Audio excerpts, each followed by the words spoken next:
اندرا صوبہ یہ میلاد شہ ابرار ہے، مرید دیوانوں کی جشن آمد سرکار ہے۔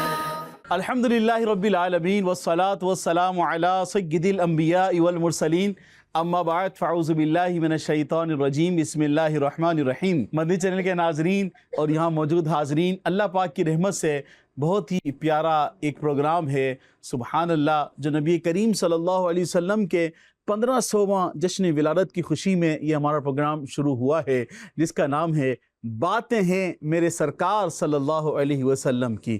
سبحان اللہ مدنی چینل کے ناظرین اور یہاں موجود حاضرین، الحمدللہ عز و جل بہت سارے عاشقان رسول نے اس سال نبی کریم صلی اللہ علیہ وسلم کا 1500واں جشن ولادت منایا ہے، اور شیخ طریقت امیر اہل سنت نے جس طرح فرمایا ہے کہ ہم نے صرف یہ جشن ولادت کی خوشی اور جشن ولادت ایک دن نہیں بلکہ پورے سال انشاءاللہ منانا ہے، انشاءاللہ عز و جل، انشاءاللہ عز و جل ہم نے پورے سال نبی کریم صلی اللہ علیہ وسلم کا 1500واں جشن ولادت منانا ہے۔ تو کس طرح سے منانا ہے؟ یہ ہم نے منانا ہے اپنی عبادت میں اضافہ کر کے، ہم نے منانا ہے درود پاک کی کثرت کر کے، ہم نے منانا ہے نبی کریم صلی اللہ علیہ وسلم کی سیرت کا مطالعہ کر کے۔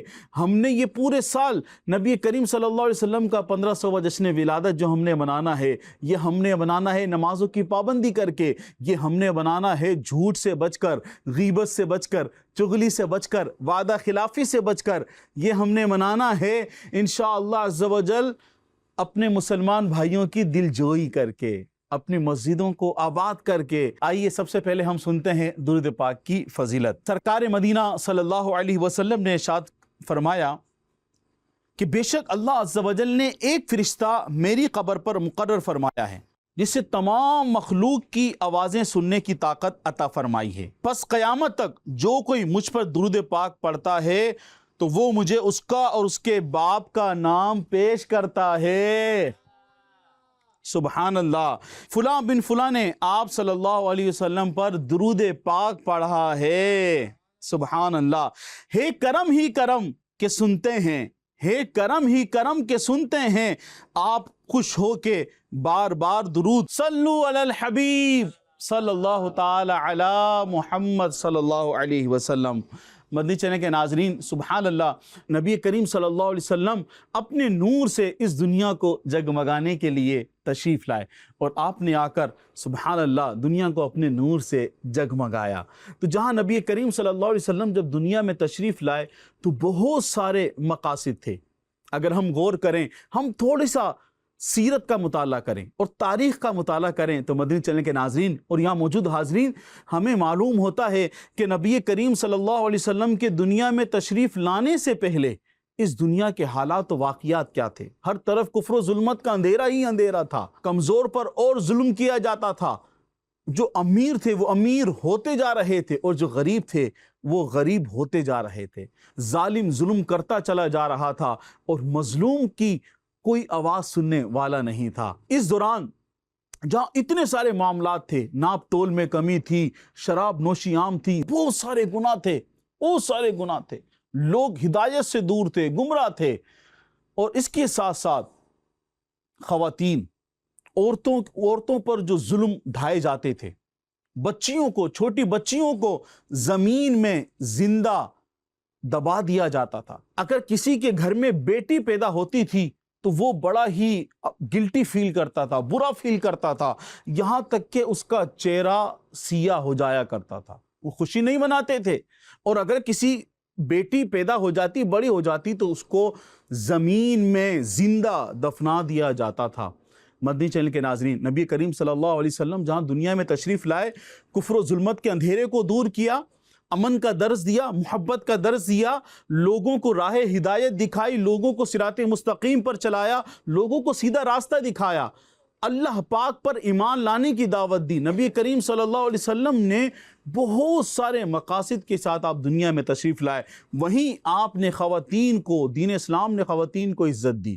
نبی کریم صلی اللہ علیہ وسلم نے بچیوں کے فضائل کے تعلق سے بہت ساری اس میں روایتیں موجود ہیں کہ نبی کریم صلی اللہ علیہ وسلم نے حقوق کا بیان فرمایا۔ اس کے بعد پھر دنیا ایسی بدلی، نبی کریم صلی اللہ علیہ وسلم کے دنیا میں تشریف لانے کے بعد، دین کی دعوت دینے کے بعد دنیا ایسی تبدیل ہوئی کہ پھر بیٹی کی پیدائش پر چہرے نہیں مرجھاتے تھے، بلکہ بیٹی کی پیدائش پر لوگ خوشیاں منایا کرتے تھے، ہمارے گھر بیٹی پیدا ہوئی ہے۔ اتنی بڑی تبدیلیاں ہوئیں، تو وہی ایک تبدیلی تھی کہ جہاں پر ظالم ظلم کرتا تھا، مظلوم کی کوئی سننے والا نہیں تھا، بدسلوکی عام تھی، تو نبی کریم صلی اللہ علیہ وسلم نے حسن اخلاق کا درس دیا۔ آپ نے لوگوں کو اخلاق کا درس دیا، دین کی طرف بلایا۔ اخلاق کا درس کیسے دیا؟ یہاں موجود حاضرین اور مدنی چینل کے ناظرین، یوں تو نبی کریم صلی اللہ علیہ وسلم کی زندگی، آپ کی سیرت ہمارے لیے مشعل راہ ہے۔ قرآن مجید میں اللہ پاک نے ارشاد فرمایا کہ آئیڈیل، بہترین زندگی نبی کریم صلی اللہ علیہ وسلم کی کہ ان کو فالو کیا جائے، ان کی سیرت پر عمل کیا جائے، ان کی سیرت کو پڑھا جائے۔ تو مدنی چینل کے ناظرین، آج ہم نبی کریم صلی اللہ علیہ وسلم کی سیرت کے تعلق سے سنیں گے۔ سبحان اللہ، نبی کریم صلی اللہ علیہ وسلم اللہ پاک کے محبوب ہیں، جس نے پوری دنیا کو بنایا، جو دنیا کو چلانے والا ہے، دنیا کو بنانے والا ہے۔ نبی کریم صلی اللہ علیہ وسلم اس رب کے محبوب ہیں، محبوب رب العالمین ہیں، اور نبی کریم صلی اللہ علیہ وسلم کو تمام جہانوں کے لیے رحمت بنا کر بھیجا گیا۔ نبی کریم صلی اللہ علیہ وسلم اللہ پاک کے محبوب ہیں۔ تو ہم چند پہلو نبی کریم صلی اللہ علیہ وسلم کی سیرت سے سنتے ہیں، اس نیت سے سنتے ہیں کہ انشاءاللہ اس پر عمل کریں گے، انشاءاللہ عز و جل۔ اللہ عز و جل نے انسانوں سمیت تمام مخلوق میں افضل و اعلیٰ اور احسن و اکمل جس ذات کو بنایا، وہ تاجدار رسالت شہنشاہ نبوت صلی اللہ علیہ وسلم کی ذات بابرکت ہے۔ سبحان اللہ۔ پیارے آقا مکی مدنی مصطفیٰ صلی اللہ علیہ وسلم کے دیگر تمام اوصاف و کمالات کی طرح حسن و اخلاق میں بھی آپ صلی اللہ علیہ وسلم کا کوئی ثانی نہیں ہے۔ جس طرح آپ کی اور حسن و کمالات ہیں، اگر کوئی صحابی رسول کسی نے لکھا تو وہ لکھتے ہیں کہ نبی کریم صلی اللہ علیہ وسلم جیسا کسی ماں نے جنا ہی نہیں۔ اتنی ساری اشعار ہیں نبی کریم صلی اللہ علیہ وسلم کے حسن اخلاق کے تعلق سے، آپ کے حسن کے تعلق سے۔ تو جس طرح اور تمام سیرت کے اور پہلو ہیں، اسی طرح یہ جو پہلو ہے، سیرت کا جو پہلو ہے، اس میں بھی کوئی ثانی نہیں ملتا، بلکہ آپ صلی اللہ علیہ وسلم کی ذات گرامی، اخلاق حسنہ اور اچھے اعمال کی تکمیل کے لیے دنیا میں مبعوث آپ کو فرمایا گیا۔ چنانچہ حضرت سیدنا جابر رضی اللہ عنہ سے روایت ہے کہ رسول اکرم صلی اللہ علیہ وسلم نے ارشاد فرمایا، بے شک اللہ عز و جل نے مجھے حسن اخلاق اور اچھے اعمال کو تمام و کمال تک پہنچانے کے لیے مبعوث فرمایا ہے۔ سبحان اللہ۔ معلوم ہوا کہ ہمارے پیارے آقا مکی مدنی مصطفیٰ صلی اللہ علیہ وسلم کی تشریف آوری کا ایک مقصد یہ بھی ہے کہ لوگوں کے اخلاق و معاملات کو درست کریں، ان کے اندر سے برے اخلاق کی جڑیں اکھاڑیں اور ان کی جگہ بہترین اخلاق پیدا کریں۔ چنانچہ پیارے آقا صلی اللہ علیہ وسلم نے اپنے قول و عمل سے تمام اچھے اخلاق کی فہرست مرتب فرمائی اور زندگی کے تمام شعبوں پر اسے نافذ کیا، اور ہر طرح کے حالات میں ان پر کاربند رہنے کی ہدایت کی۔ آج سے تقریباً 1400 برس پہلے جب ہر طرف بد عملی اور بد اخلاقی کا دورہ تھا، انسان کا دشمن تھا، عرب کے قبائل برس برس تک ایک دوسرے کے ساتھ جنگ و جدال میں مصروف رہتے تھے، گویا دنیا میں امن و محبت کا وجود مٹ چکا تھا۔ ایسے میں معلم اعظم ہادی عالم صلی اللہ علیہ وسلم لوگوں میں اپنے اخلاق کریمانہ سے امن اور سلامتی کا پیغام عام فرما رہے تھے۔ اللہ تعالیٰ نے قرآن مجید میں ارشاد فرمایا، اللہ کی مہربانی ہے کہ اے محبوب تم ان کے لیے نرم دل ہوئے، اور اگر تم مزاج سخت دل ہوتے تو وہ ضرور تمہارے گرد سے پریشان ہو جاتے۔ دشمنان رسول نے قرآن کی زبان سے یہ خدائی اعلان سنا، مگر کسی کی مجال نہ ہوئی کہ اس کے خلاف کوئی بیان دیتا یا آفتاب سے زیادہ روشن اس حقیقت کو جھٹلاتا، بلکہ آپ صلی اللہ علیہ وسلم کے بڑے سے بڑے دشمن نے بھی یہ اعتراف کیا کہ آپ صلی اللہ علیہ وسلم بہت ہی بلند اخلاق، نرم خو اور رحیم و کریم ہیں۔ وہاں کیا جود و کرم ہے شہ بطحا تیرا، ارے نہیں سنتا ہی نہیں مانگنے والا تیرا۔ سبحان اللہ۔ نبی کریم تو ایسے رؤوف الرحیم ہیں، سمجھانے والے ہیں، تربیت فرمانے والے ہیں، عطا کرنے والے ہیں۔ سبحان اللہ۔ تو اب نبی کریم صلی اللہ علیہ وسلم کے اخلاق کے تعلق سے جو ہم نے سنا، نبی کریم صلی اللہ علیہ وسلم کو اخلاق کو خلق عظیم اللہ پاک نے قرآن مجید میں ارشاد فرمایا۔ نبیوں کے سالار، دو جہاں کے تاجدار صلی اللہ علیہ وسلم کے نکھرے نکھرے اخلاق کے بھی کیا ہی کہنے ہیں۔ ان کے مہکتے پھولوں کی خوشبو سے سارا عالم مہک رہا ہے۔ کفر و شرک کے بادل چھٹے، دلوں کے میل دور ہوئے، ظلم و جفا کی کمر ٹوٹی اور سسکتی انسانیت کو چین نصیب ہوا۔ سبحان اللہ۔ مدنی چینل کے ناظرین، ہم ذرا غور تو کریں کہ ہم سب نے نبی کریم صلی اللہ علیہ وسلم کا 1500واں جشن ولادت منایا، اور انشاءاللہ پورے سال منائیں گے۔ ہم نے منانا کس طرح سے ہے؟ ہم نے نبی کریم صلی اللہ علیہ وسلم کے سیرت کا پہلو ہم نے سنا، آپ کے اخلاق کتنے عظیم تھے۔ آپ دشمنوں کو بھی عطا فرمانے والے تھے، آپ غریبوں کو بھی عطا فرمانے والے تھے، آپ امیروں کو بھی عطا فرمانے والے تھے، آپ سبھی کے ساتھ اچھے اخلاق کے ساتھ آپ پیش آتے تھے، اور ہر ایک کے ساتھ، بچہ ہو، بڑا ہو، بوڑھا ہو، جوان ہو، ہر ایک کے ساتھ نبی کریم صلی اللہ علیہ وسلم اچھے اخلاق کے ساتھ، اچھے انداز کے ساتھ آپ پیش آتے تھے اور ان کو اپنی صحبت سے نوازا کرتے تھے۔ نبی کریم صلی اللہ علیہ وسلم کے اخلاق اتنے عظیم تھے کہ دشمن بھی دیکھتے تھے تو وہ کلمہ پڑھ کر مسلمان ہو جاتے تھے۔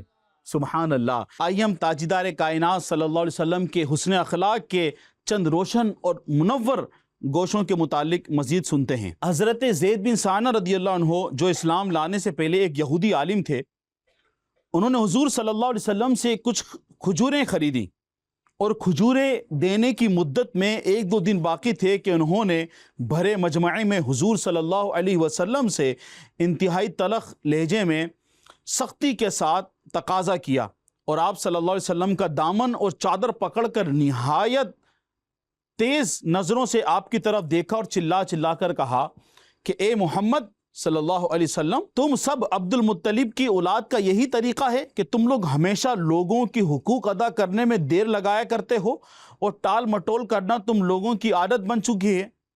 یہ منظر دیکھ کر حضرت سیدنا عمر فاروق اعظم رضی اللہ تعالی عنہ نے نہایت غضبناک اور تیز نظروں سے گھور کر فرمایا، اے اللہ عز و جل کے دشمن، تو خدا کے رسول سے ایسی گستاخی کر رہا ہے تو میں ابھی اپنی تلوار سے تیرا سر اڑا دیتا ہوں۔ یہ سن کر پیارے آقا صلی اللہ علیہ وسلم نے فرمایا، اے عمر، تمہیں چاہیے تھا کہ تم مجھے ادائے حق کی ترغیب دے کر اس کو نرمی کے ساتھ تقاضا کرنے کی ہدایت کر کے ہم دونوں کی مدد کرتے۔ پھر آپ صلی اللہ علیہ وسلم نے حکم دیا کہ اے عمر، اس کو اس کے حق کے برابر کھجور دے دو، اور کچھ زیادہ بھی دے دو، یعنی جتنی کھجوریں اس کی بنتی تھی اتنی دے دو، اور اس سے کچھ زیادہ بھی دے دو۔ تو حضرت عمر رضی اللہ تعالیٰ عنہ نے جب حق سے زیادہ کھجوریں دی تو حضرت زید بن ثانہ رضی اللہ تعالیٰ عنہ نے کہا کہ اے عمر، میرے حق سے زیادہ کیوں دے رہے ہو؟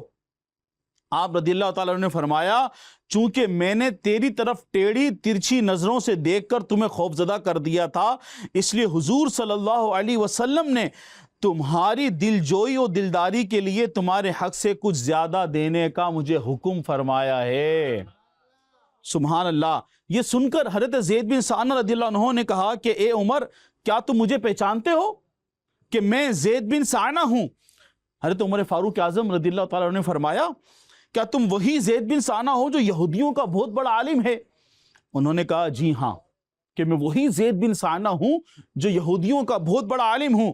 تو حضرت زید بن ثانہ نے جواب دیا کہ اے عمر، دراصل بات یہ ہے، میں نے تورات میں نبی آخر الزماں صلی اللہ علیہ وسلم کی چند نشانیاں پڑھی تھی، ان سب کو میں نے حضور صلی اللہ علیہ وسلم کی ذات میں دیکھ لیا، مگر 2 نشانیوں کے بارے میں مجھے ان کا امتحان کرنا باقی رہ گیا تھا کہ ان کا حلم جہل پر غالب رہے گا، دوسرا جس قدر زیادہ ان کے ساتھ جہل کا برتاؤ کیا جائے گا اسی قدر ان کا حلم بڑھتا جائے گا۔ تو زید بن ثانہ رضی اللہ تعالیٰ عنہ کہتے ہیں کہ جب میں نے یہ دیکھا تو میں یہ دونوں چیزوں کا امتحان لینے کے لیے آیا تھا، میں نے ان دونوں چیزوں کا امتحان لے لیا ہے، اور نبی آخر الزماں کو میں نے اللہ پاک کا آخر نبی مان لیا ہے، اور زید بن ثانہ کلمہ پڑھ کر مسلمان ہو گئے۔ سبحان اللہ۔ مدنی چینل کے ناظرین اور یہاں موجود حاضرین، آپ سب نے دیکھا کہ جو نبی کریم صلی اللہ علیہ وسلم کے ساتھ اس طرح سے ہی برتاؤ کرتا تو پیارے آقا صلی اللہ علیہ وسلم اس کے ساتھ کس طرح سے پیش آتے تھے۔ آپ وہ ہیں جنہیں اللہ پاک نے تمام جہانوں کے خزانوں کی کنجیاں عطا فرمائیں۔ آپ فرماتے ہیں اللہ پاک مجھے دینے والا ہے اور میں تقسیم کرنے والا ہوں۔ یہ نبی آخر زماں ہے، پیارے آقا صلی اللہ علیہ وسلم ہیں، ان کے لیے تمام دنیا کو سجایا گیا، بنایا گیا۔ تو ہمیں بھی نبی اکرم صلی اللہ علیہ وسلم کی سیرت کے اس روشن جو آپ کا پہلو ہے حسن اخلاق، ہمیں اس سے درس حاصل کرنا چاہیے، سیکھنا چاہیے، اور ہمیں بھی اپنے مسلمان بھائیوں کا خیال کرنا چاہیے، اپنے چھوٹوں پر شفقت اور بڑوں کا ادب کرنا چاہیے۔ جو ہمارے ساتھ برائی کے ساتھ پیش آئے ہمیں اچھائی کے ساتھ پیش آنا چاہیے۔ مدنی چینل کے ناظرین، اسی کے ساتھ ہمارے پروگرام کا وقت ختم ہوا، انہی پیاری پیاری اچھی اچھی باتوں کے ساتھ، اور ہم اللہ پاک سے دعا کرتے ہیں اللہ پاک ہمیں اسی طرح سے نبی کریم صلی اللہ علیہ وسلم کا ہر سال دھوم دھام سے جشن ولادت منانے کی توفیق عطا فرمائے۔ سرکار کی آمد، آقا کی آمد، میٹھے کی آمد، مدنی کی آمد، دلبر کی آمد، آقا عطار کی آمد۔ اندرا صوبائے میلاد شہ ابرار ہے، عید دیوانوں کی جشن آمد سرکار ہے۔